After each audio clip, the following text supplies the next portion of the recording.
Gökten beri gelir gedep termile, mevkel gemme karnaşımı yeline. Karnaşılıklı beşiğinde tebrele,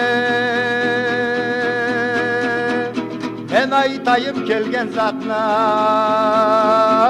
kölüme. Bir yürekli tübülde biz can girip,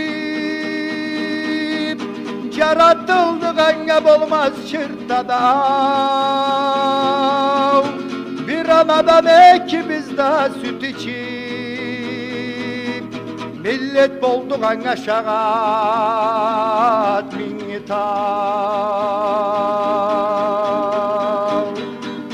Maynana yeşille çaköre biz,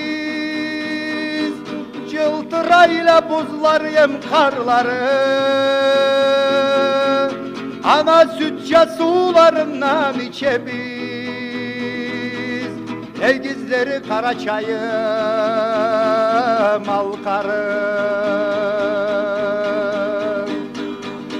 Ullu Karaçay'dan salam verirken, mevkel gemme Kazım'ın alkarına.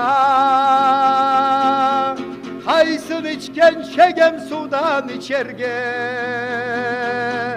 Tengılarga omarnı cırlarına.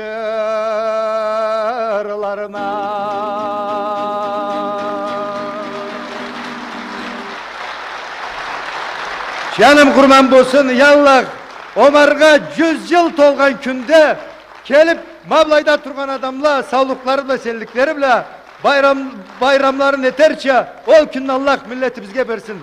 Sağ olun.